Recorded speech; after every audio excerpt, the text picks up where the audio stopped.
It is Wednesday, August 18th of 2021, and you know that means it's time for EMP Review. I'm Chauncey, your host. That's Chef Brandy. And we have the amazing EMP Drea off cam doing damage in the comments. So if you're here with us live, chime in the comments with questions, concerns, whatever you want. We'll get to them periodically. But before all of that, Chef, how are you? I'm doing well, Chauncey. I have to say, your skin looks great today. Oh, thank you. Look at you that. have a really nice glow. I can't keep up with you.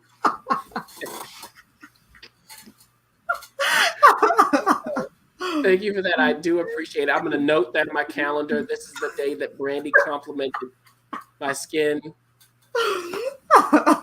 Maybe it's the plant-based diet that you over there have, right? It is. It really is, my friends. Check your plants. Because the thing about plants also, everybody, is they have so much water in them. Anyway, before we go off on a tangent, Brandy has been running around the streets. They didn't deliver her eggplant. She had to go get it. I mean, the chef has really been put through her paces. But she will never abandon us for good. Maybe partially. And, Brandy every now and then, just so everybody knows, will communicate with me and say, hey, do you think I can disappear for a couple of months in 2 years? Do you think I could do this, later this year? I mean, these are the things that I hear from the chef and I have to talk her through. So with all of that said, the point is for any entrepreneur, which of course Chef Brandy is, and a lot of our team is, we're not going to reveal what I call myself, Brandy, for entrepreneurship. It's a little thing that we're going to reveal later on. But for all of us, we do need to be able to balance the work, the building of your work, your health, all of the people that you're taking care of and you care for, and yourself. The question is how, and this is where Entrepreneur Meal Plan comes in. So Brandy, tell us, what is the point of Entrepreneur Meal Plan? How do we become a member? Chauncey, that was a great lead-in. Look at you. I love it. Yeah, so Entrepreneur Meal Plan really is all about finding food for your mind, body, and business. As entrepreneurs, like Chauncey so beautifully reminded us, it is a balancing act, right? And a lot of times your personal health gets neglected during that process. So what Entrepreneur Meal Plan does is it reminds us that it's important not only to feed your business, but also feed your body. And we do that by using plant-based foods to power your productivity and profit. There's a community of other people just like you who are interested in making sure that they're healthy enough to enjoy the fruits and veggies of their labor at the end of the journey. So we provide you with meal plans, recipes, shopping lists, cooking demos, inspiration, resources, and just a community of like-minded folks that you can pull inspiration, motivation, and some lessons learned from during a journey of entrepreneurship. And we do this all for an investment of $30.23 per quarter until the end of this month. Now, if you sign up for Entrepreneur Meal Plan after, I think it's August the 30th, I think we have 30 days in this month. 31. 30. Okay, so somewhere in that pocket, it's going to cost you $30.23 a month versus a quarter. Still a steal considering all of the value that we pack into this membership. However, as entrepreneurs, we always trying to figure out how do we not only balance our lives but balance our budget. So if you can get in before the end of the month, you're going to get 66% discount. A lot. No, just say that. It's a lot. So you want to jump on that train. And yes, there are 31 days in this month. Okay. So wonderful. Hey, y'all better look. Choo-choo. Now, what we're doing in this month is, of course, we're dealing with exploring eggplant. Mm-hmm. That's why the chef had to run out and go snag it from somebody. And today's recipe is stovetop grilled eggplant. Oh, what? So tease it for us, Brandy. Yeah, tease it, and then you'll get your stuff done. So maybe it's the middle of the winter and you have no interest in going out into the cold. Listen, maybe it's the middle of the winter. You feel like going out into the cold and putting on the grill. Maybe it's the middle of the summer and it's so hot you don't feel like lighting up coals and going out and lighting up the grill, but you still desire that grilled flavor in your food, particularly eggplant today. You know, I'm always trying to figure out ways to make this whole process simple, get the flavor profile I want for the least amount of work. And I'm sharing that with you guys today. And that's why we appreciate you so much, Chef. So go ahead, get your setup done, and we'll see you after the break. Sounds good.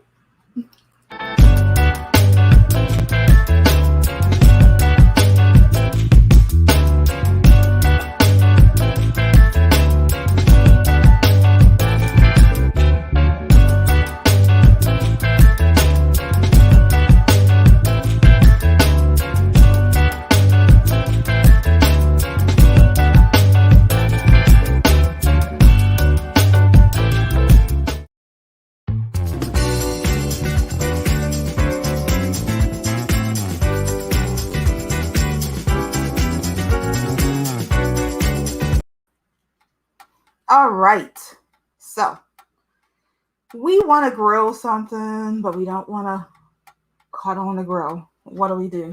We cut on the pan, and we put it on medium high. Now, how did I come up with this? Literally, one day I wanted something kind of grilled, didn't want to go to the grill, didn't want to turn the oven, and just kind of thought through this process, and it worked. So, sharing it with you. Right now, behind you, I'm literally just slicing this eggplant that I went over the river and through the woods to get, just in 3 simple slices. Literally. You put a little bit of salt on the bottom of the pan. The reason you're doing this for eggplant is because what we're doing is taking the moisture out. Sucking some of that moisture out so we can get that grill taste flavor. And we're going to drop in our good friend, liquid smoke. Just a drop. Why? Because liquid smoke is aggressive. Flavor-wise, that is. Even now, as I just drop it in and inhale it, it literally smells like I'm grilling something. So you see it was hot. It disappeared. We just drop these in. Literally drop them in. And we wait. And what I'm going to do is just let these sit here, do what they're going to do. We're going to talk, and then I'll come flip them. You'll see like the grilled marks and that experience, that like caramelization that you get from the grill.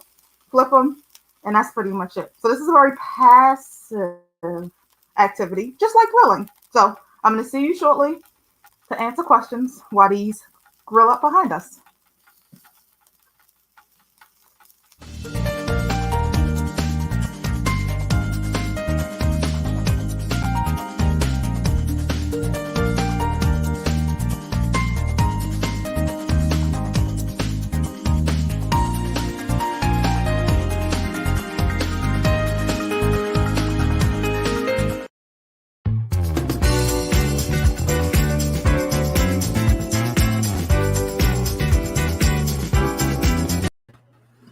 All right.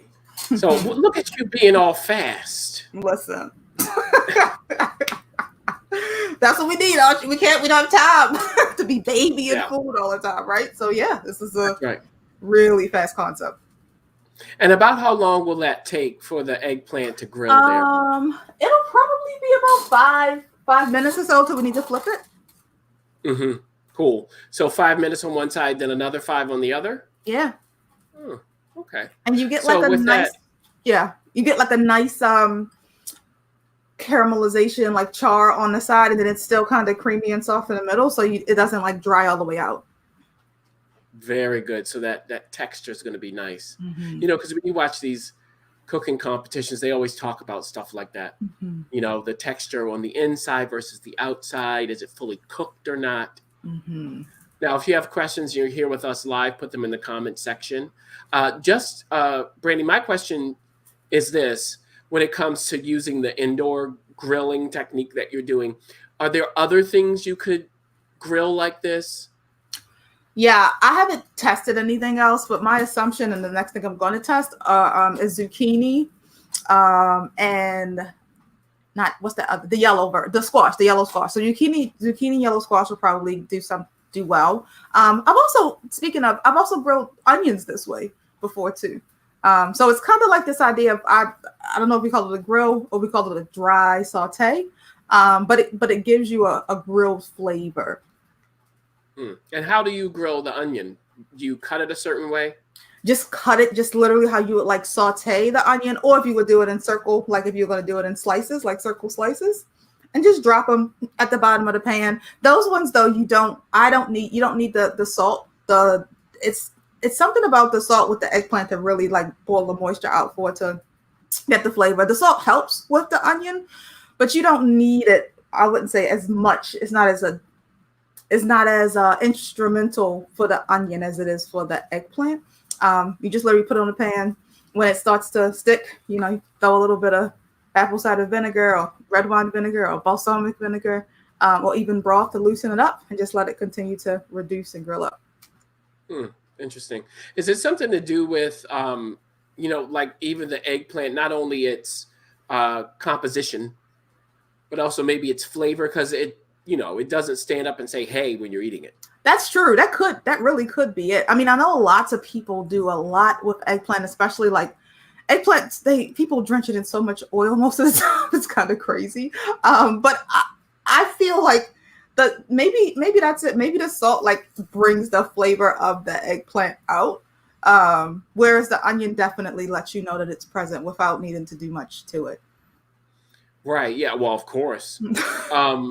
Now, I'm just thinking, what about like tofu? Could you grill it the same way and would you use salt in that case? Would that work with tofu? Because we know that doesn't taste like no flavor. That's so funny. That's interesting. I would probably, funny enough, I was talking about this with a group couple of like last week. I'd probably use miso. It's something about miso and tofu that really just gives it like, because miso has that salty, it is salt. I don't even know why you go in there. We're talking about it's just a fancy way of saying salt. That salty flavor from fermentation, okay? And it's a soybean just like the tofu, so it's kind of like the same family, but it gives it a different, like an extra layer. I also think though with tofu, I'm a big baked tofu person. A lot of people don't think about baking tofu, but marinating tofu and baking it really gives it a texture that we don't see often in the plant-based space, and we don't think about tofu in that way. Interesting. Could you do both? Could you grill and bake it? Oh yeah, totally. Which order would you do that in? Now, would you grill it first, then bake it? Would you bake it, then grill it? Would you bake, grill? I would bake, and then I would grill. That would be my order. And the reason is the texture. When you put it in the oven, it changes the texture a little. A lot actually changes the texture a lot, and then the grill would just be kind of nice to get like that extra like smoky flavor and that charredness on it that the baking process isn't going to give you. It's going to change the texture, but you're not going to get that char where you're going to get that char with the grilling process. Another thing, while you are grilling your eggplant, what else could you do? Would you like make some other things while you're waiting to pair with it? Totally. So I would probably be toasting up some bread, because I'd probably put this on the sandwich. That's usually how I have my quick grilled eggplant solution. I usually take it and put it on some bread. Sometimes I wrap it into a corn tortilla. That's the easiest way to kind of tackle it, which I just kind of throw on an open flame and then use it. That is not corn tortilla. No one would think of that. Yeah, that's it. Use it as bread. And you do it, and you put, do it in the center, and then you put some, usually whatever's raw and available in the house. So maybe some spinach, maybe some thinly sliced red onions. I know there's debate around if we should be using raw red onions at all, but I like them if they're thinly sliced. Also, if you happen to have some roasted red peppers available, that's a nice combination. Roasted red peppers, onions, eggplant on the corn tortilla bread sandwich. And that's literally one of my lazy meal hacks. Is it ready yet, Brandy? Because it's been 5 minutes. See, I'm checking for you. Checking. No, it is. These babies looking like they want a little bit more time. We just turn it off just a little bit because I'm working with an electric stove top for the sake. And how do you know that it's ready to flip? Is there something you're looking for? Just a little bit of caramelization, and it should a little more caramelization on the bottom. Those ones haven't Mhm. done it. Be specific. What kind of color are we looking for? See, y'all chefs, a little bit of caramelization. Like How brown does it need to be? it needs to be tan. Okay, it needs to be like a tan color, and it can even go as far as brown. We don't want it to get too dark brown. We want it to get like, I like a nice golden brown. Okay. So I'm gonna leave it on just like 2 extra minutes before we flip it. 2 extra minutes. Gotcha. Now, since you said this corn tortilla, could you do this and like cut it up and put it in a taco? Absolutely. Absolutely. I would take those if I was going to do this taco method. I would take those, cut them into like little cubes, kind of like if you were doing like a sweet potato black bean taco of sort. So cut it into little cubes, but then I would season it very Mexican, right? I would throw some cumin onto it. I would throw some smoked paprika, some garlic powder, some onion powder. Shake it up in like a bag, a bowl, whatever, mix it, and then put that into your taco and then top it. And so then to your other question, we would probably make some salsa on the side, or maybe a guacamole if there's some yummy avocados available to do that. Or you could just slice up some jalapenos, quickly pickle some onions. That could be really nice on that too. Love it. Now, you talked about a sandwich. We went through, okay, corn tortilla, but what other kind of bread would you pair with this? Is there a specific kind of bread, or is it just your favorite bread? Yeah, I'm like your favorite bread, but it really depends on what you're doing to it. If it's a wet sandwich, like if you're talking about, I don't know, you want to put some sauce, some hummus, some vinegar, and all this wet stuff on it, I would go with a heartier bread, so like a ciabatta or like a French baguette, something that has a little more weight to it. If you're just talking about a sandwich, I mean, my favorite over-the-counter bread is the I think it's called Killer Dave's bread. That's what Dave's Killer bread. Dave's Killer, yes, Dave's Killer bread. I like that bread. They have these thin slices. Can't remember which variety it is, but it's the yellow. I like the yellow pack. It's the yellow and the green. They fight for my love, but I think the yellow one tends to win. I can't remember what it is, but. So you get the thin sliced Dave's Killer bread, not the regular ones. Yeah, I like the thin ones. Mm-hmm. Yeah, but if you like some bread, you want the regular old Dave's Killer bread. They have all kinds. It is great. They're now advertising, Brandy, they have a commercial. I just saw one. Cool. Yeah, I'm happy for them. They were underground. Like they weren't a big brand at all. Kind of came out of Yeah. So hopefully, they're now getting the money to have a budget for that. Nice. Speaking of breads, Subway has reached out to chefs to come up with some special breads for them. Oh. So, Brandy, will that make you go to Subway now again? You used to go there all the time. I used to like me some Subway until that report came out about their breads and some of the ingredients in their breads that, included flip-flop. Well, now they have, what, fresh baked celebrity chefs making flip-flop plastic included bread. Like, I don't know have they changed? I don't know about that. Oh my goodness. Yeah, they're reports, and I'm not. This is not some weird Maybe they got rid of that. And see, wait a minute. This is where people like you're misleading. They're not putting flip-flops in the bread. It's a compound. It's in the flip-flops that wound up in the bread. It is not the same thing. Potato. When I make bread, I use flour. Oh, check your eggplant, chef. Oh, you're right. I smell it. Smell it. Yeah. See, I have to keep you on track. You do. Because I'm a sous chef today. Uh-oh. You are. A virtual sous chef. So you were saying the flip-flop bread. Okay, go ahead. Yeah, so listen, I'm all for these companies attempting to, I don't know, come back to basics, I guess is what we'll say. But it's really challenging to do that when you're figuring out your profit margins and also trying to keep a consistent flavor experience through multiple franchises, different countries. It becomes really, really hard. I mean, hence the reason I just use the simple, basic ingredients. It seems like, bread is just flour. But can I ask you, is there a reason when you think of shelf stability and so on that they add those other things to the bread, especially given what you're talking about, you're shipping across the world? you have different franchisees. Would the normal old, yeast, flour, water thing work? If you were making bread daily, yes. If you were turning bread over regularly, yes. But we could also potentially adopt the Chipotle model where they partner with local suppliers to be able to do things as fresh and to as close as natural as possible. So there are opportunities if a brand is interested in offering that to their customers.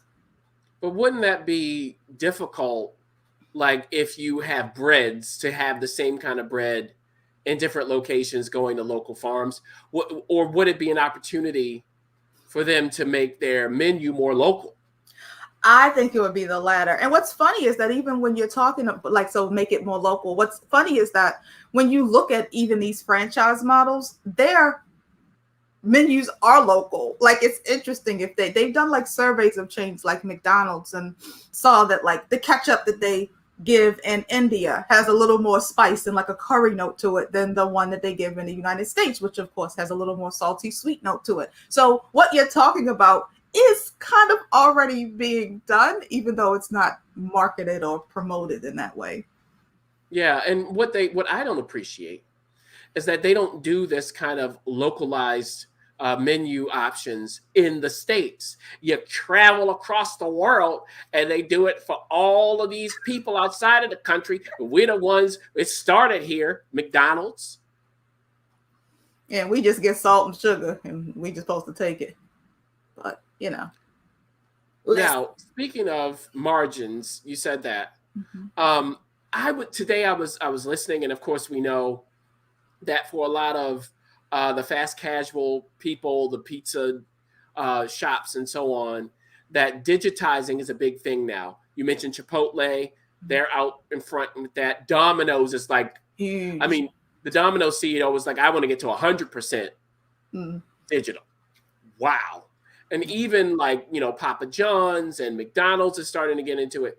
So do you think that the digitizing, if they do that would make it easier to do what we're talking about, to make the menu more localized, to use the local ingredients like Chipotle? Maybe. If the thing is, it all comes down to choice. If you want to do it, you'll find a way. I think it may make it easier, but that doesn't necessarily mean that they're going to do it.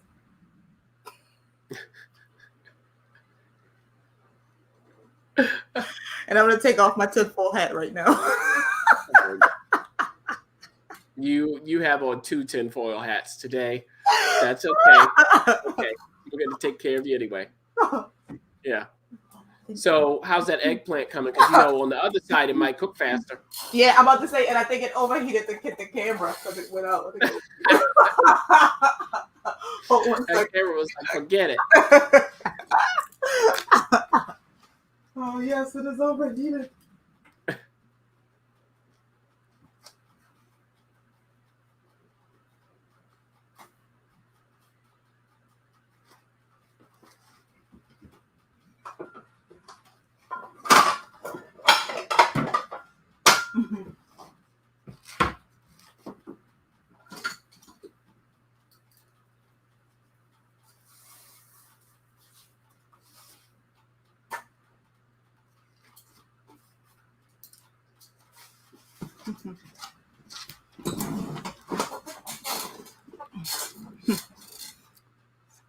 Look at that.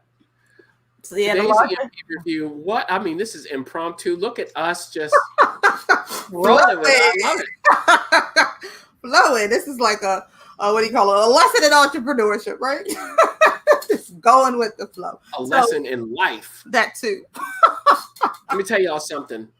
Don't be a victim, even if you have a right to be.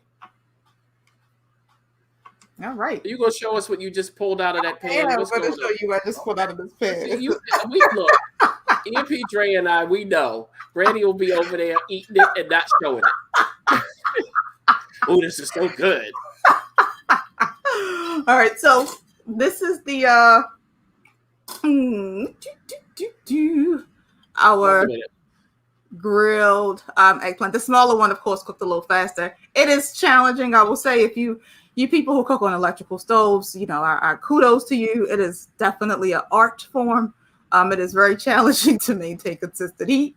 But yeah, so you see, like literally, it's a nice like char on it on both sides. You got the softness in there, so it didn't like totally dry out. And it took probably, I want to say maybe 10 to 12 minutes. So it's depending on the size. And it was very passive. Like we had a whole conversation about flip-flop bread, right? And we weren't doing much of anything. We went over. We had a conversation about flip-flop bread. Wait, don't pull me into it. Don't come after me, y'all. No lawsuits for me. And you can smell it when you taste it. For some reason, you wanted to have a little bit more smoky flavor. You could always like doused it with just a little more of the liquid smoke, but generally just seasoning that initial salt with the liquid smoke does enough. And you could also, if for some reason it's like, I don't know, depending on how much salt you put on, say you put too much salt in there, then it becomes like a weird, like crusty salt kind of experience. Just brush it off before you eat it. Like don't eat it with the crusty salt. Yeah. Looking at it, Chef, it looks almost like a pancake. Like I'm thinking, is there something we could do that's a savory pancake-like thing? Isn't there a dish in something called like mugu gai pan or something like that? And don't ask me. Wait a minute. I think it could potentially be a mugu gai pan as a pancake. Yeah, potentially. So what would you do to it to treat it like a savory pancake?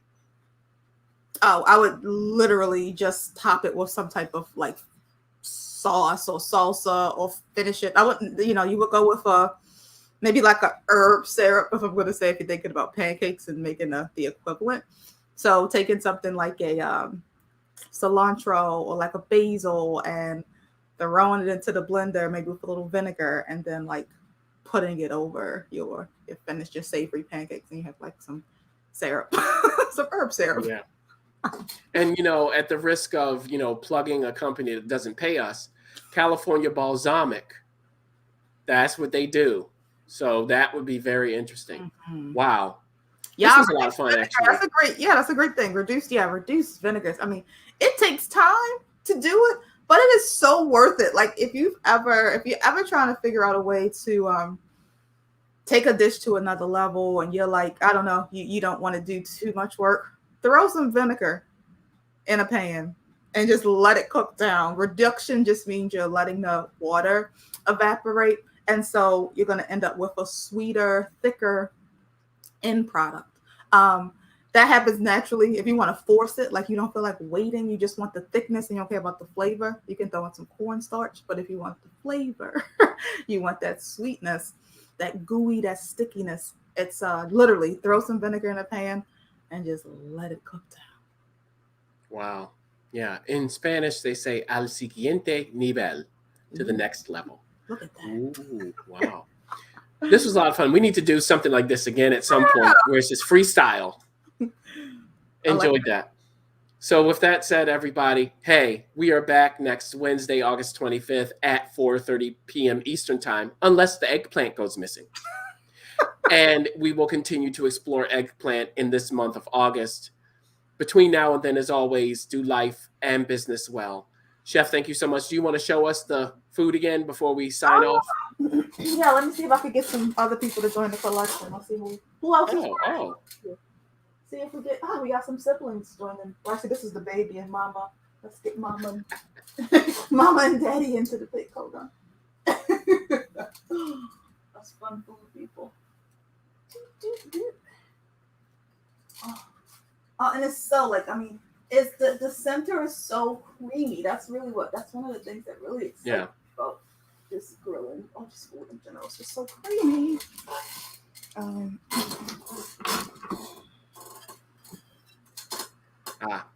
Oh, there we go. So I'm signing off so you can see it. Bye-bye. Later.